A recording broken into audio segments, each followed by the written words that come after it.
I've been reading comments on social media about the Realme 10. And dalawa dun sa mga criticism na madalas kong makita, hindi siya 5G enabled. And also, dalawa lang daw ang camera at the back. Walang ultra-wide angle camera. But the question is, do I still recommend the Realme 10 despite those limitations? And the answer to that is yes.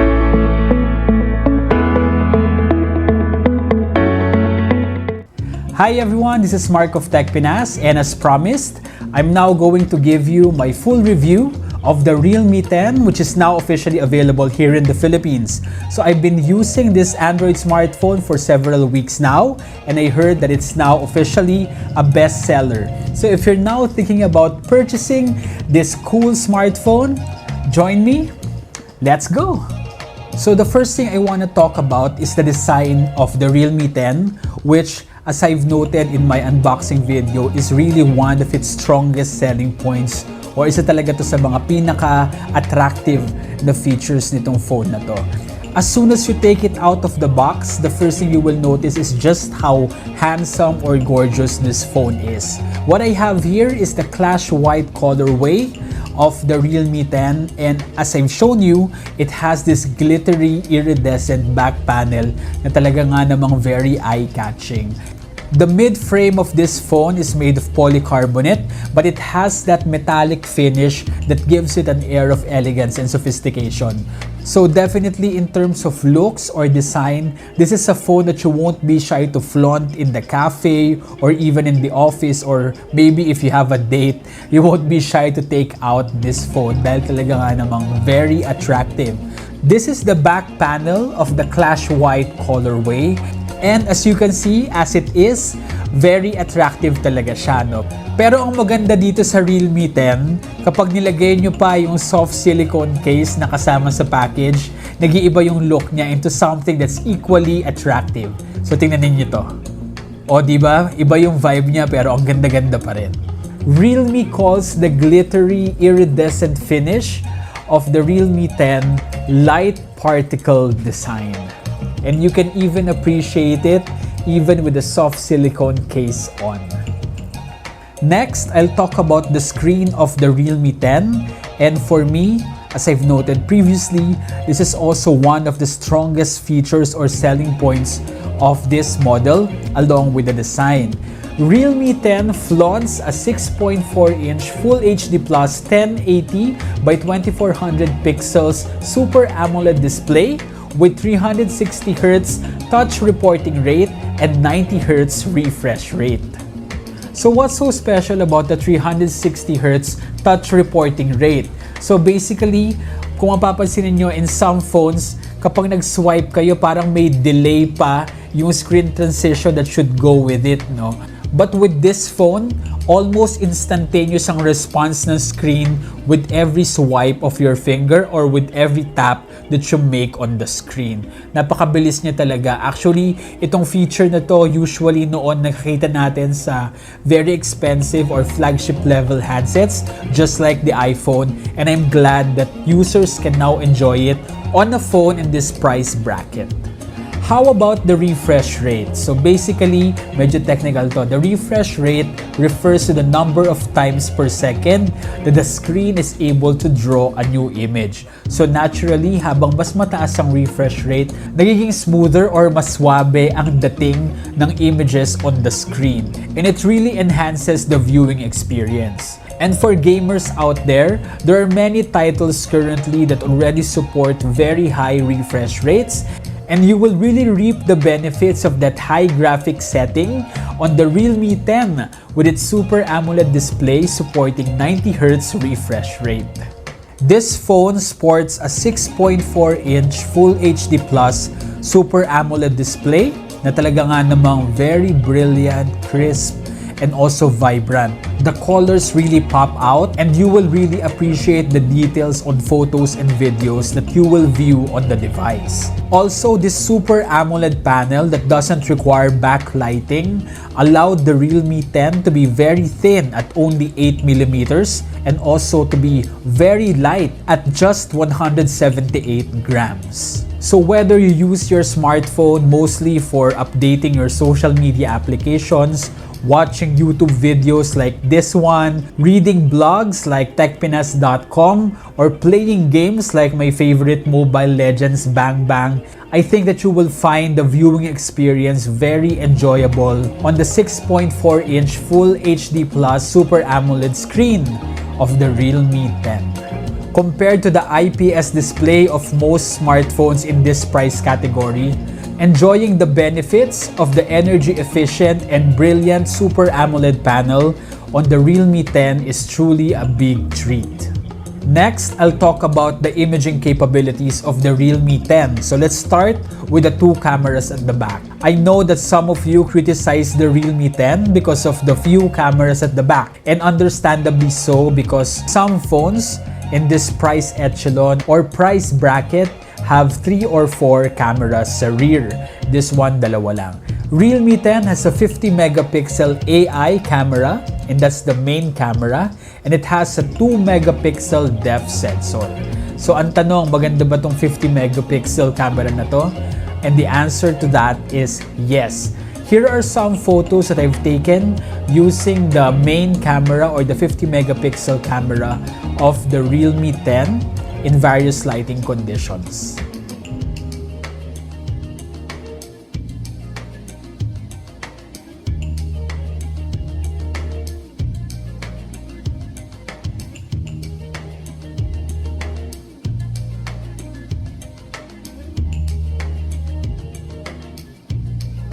For me, decente naman yung qualities ng mga photos na nakuha ko using the 50 megapixel main camera at the back of the Realme 10. So I think that most of you will find this camera very reliable as a point-and-shoot camera. For example, when you're eating and you want to take a photo of your food, or photos of your loved ones when you're out and about. And when you find yourself in low light conditions and you need to take a photo, I suggest that you just turn on the flash to get better results.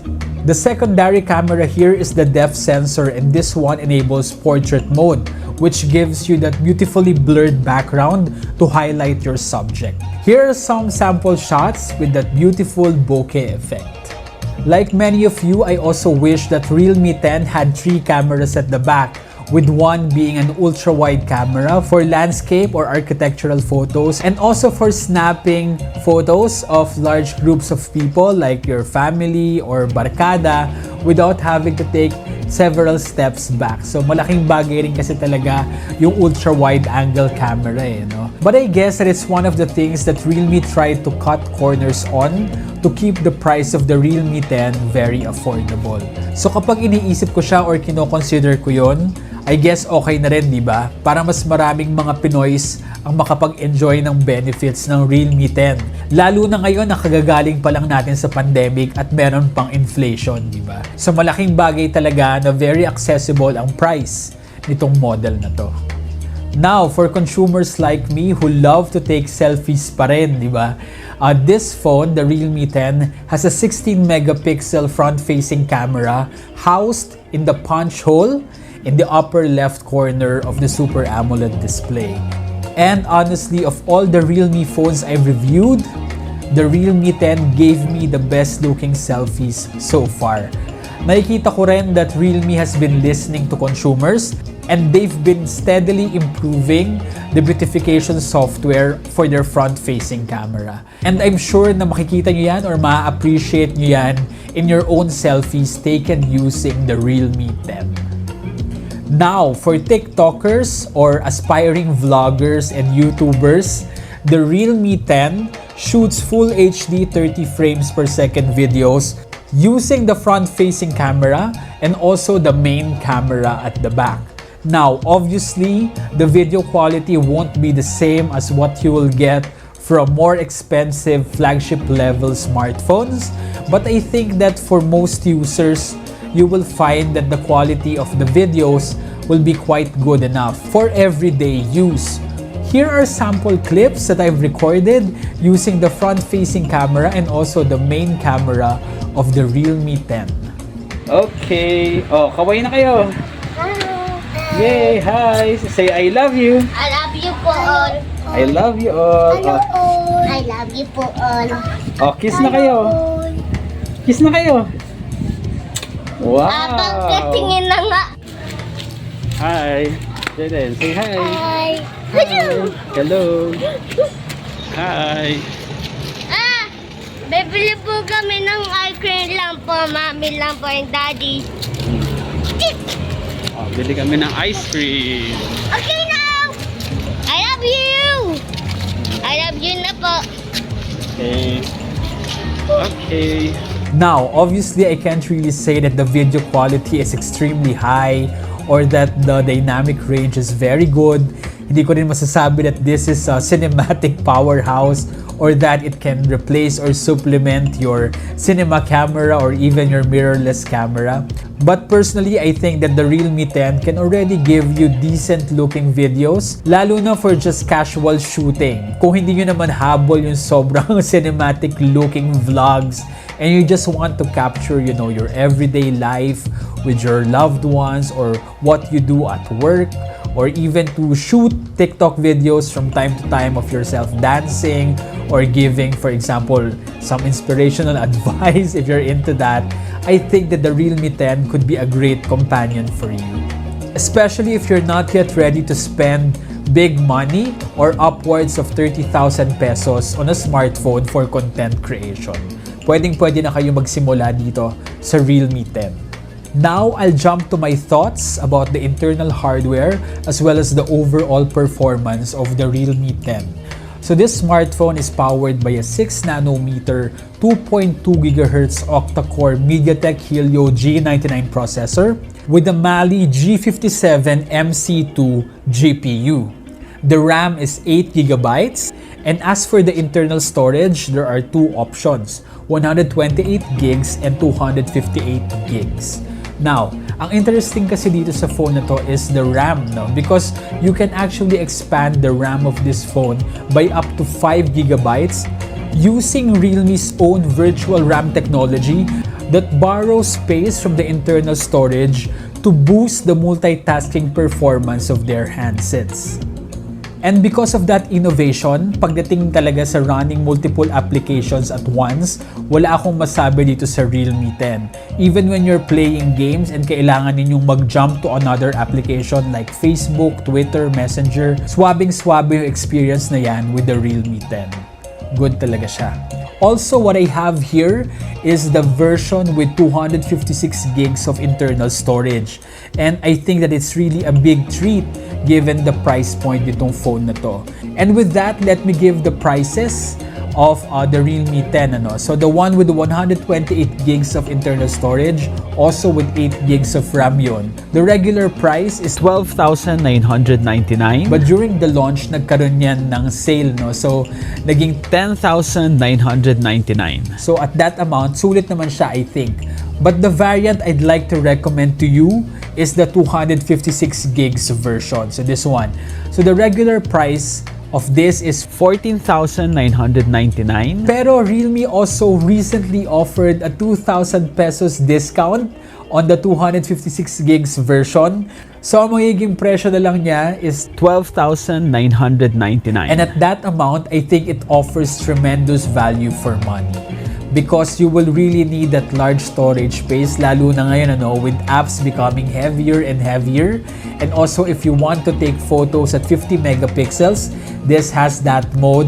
You will definitely appreciate getting the variant with a larger internal storage. So again, this is what I recommend. Actually, pati yung colorway, it's Clash White, and get the 8GB plus 256GB variant.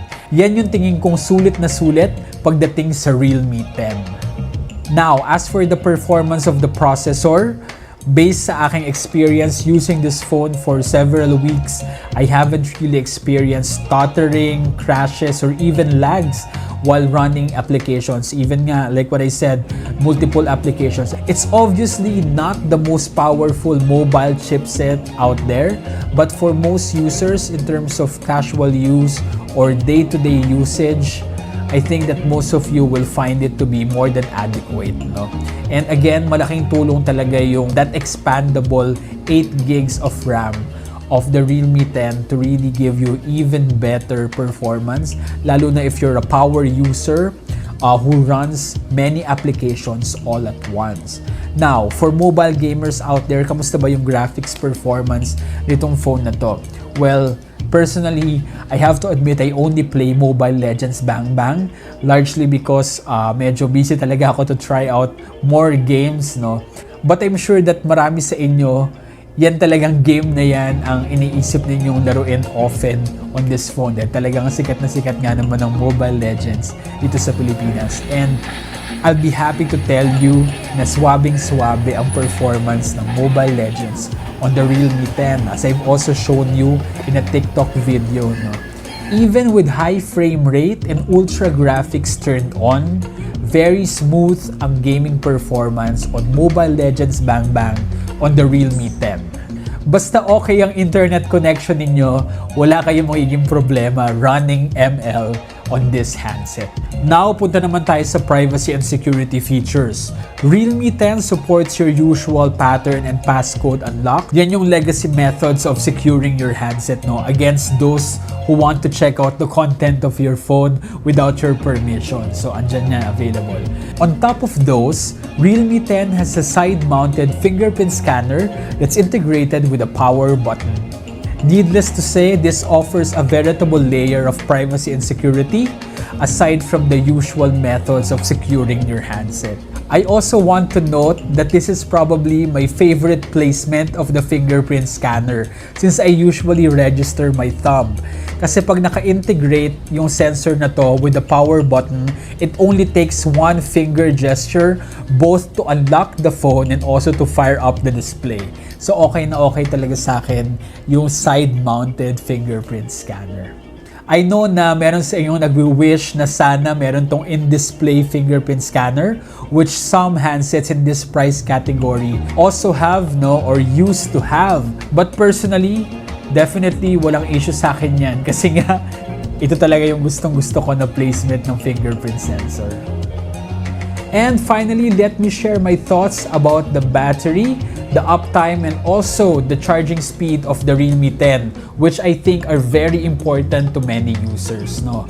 So the Realme 10 runs on a 5,000 mAh lithium polymer battery pack that for me delivers easily a whole day of uptime, and I consider myself a power user then in terms of running multiple applications on my smartphone at once, no?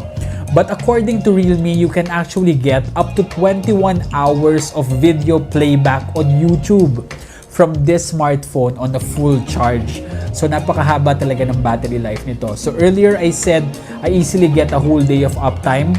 Minsan umaabot pa ako ng 2 days on a full charge from the Realme 10. Pagdating sa uptime, Realme 10 will really give you peace of mind, especially if you will be traveling with this smartphone away from an electrical outlet. Even if makalimutan yung dalhin yung power bank ninyo, I don't think that Realme 10 will let you down.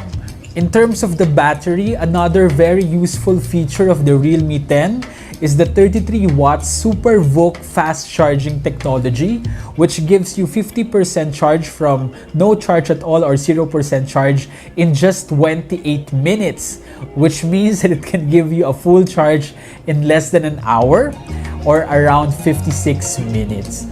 So definitely kapag nagmamadali kayo in the morning, going to school or work and nakita ninyo na wala pang charge yung phone ninyo, just plug it in and in 28 minutes, may 50% charge na kayo. 28 minutes, you can eat your breakfast, take a bath, then get dressed, and by the time you're done, the phone will have enough charge to be a great gadget companion for you for a big chunk of the day. So before I wrap up, let me just talk about 2 more features that I really like about the Realme 10. So the first one would have to be the Realme UI 3.0 on top of Android 12 operating system. So I find this user interface to be very intuitive and very easy to use. You can buy the Realme 10 for your child or even for your grandparents, and I don't think they'd have any problems navigating the interface and also immediately using it right out of the box. Ganon kadaling gamitin at i-navigate ang Realme UI. So kudos to Realme for that. And the second thing that I really like about this phone is the very loud loudspeaker. Actually, di na siya loud. It's loud and clear. So when you're listening to your favorite songs na hindi kayo naka-headset, you just want to listen to it directly using the loudspeaker to also share the track with your friends, be it a love song or a dance song. I'm sure that you and everyone around you will really appreciate the good sound quality coming from the loudspeaker. So yun yung dalawang additional features I like about the Realme 10. I've been reading comments on social media about the Realme 10. And dalawa dun sa mga criticism na madalas kong makita, hindi siya 5G enabled. And also, dalawa lang daw ang camera at the back. Walang ultra-wide angle camera. But the question is, do I still recommend the Realme 10 despite those limitations? And the answer to that is yes. Bakit? Dahil dun sa lahat ng mga positive features na sinabi ko kanina, from the design, the display, the internal hardware, the video recording features, the large battery, and also the fast charging capability of this phone, as well as the bonus feature that I shared. So lahat ng yan, when you take all of them into account, for me, given the price of this phone, the 8 gigs plus 128 gigs version, which sells for $12,999, and a discounted price of $10,999. Or the 8 gigs RAM version with 256 gigs of internal storage. The regular price is $14,999. The discounted price or the promo price being $12,999.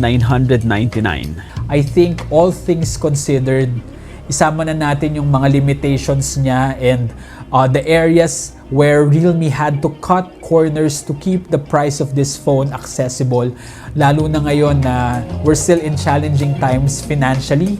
Galing tayo sa pandemic, may inflation, maraming mga Pinoys ang still struggling with their finances. I think that it's hard for me not to recommend Realme 10 to as many Pinoys as possible who now need to upgrade to a more powerful smartphone.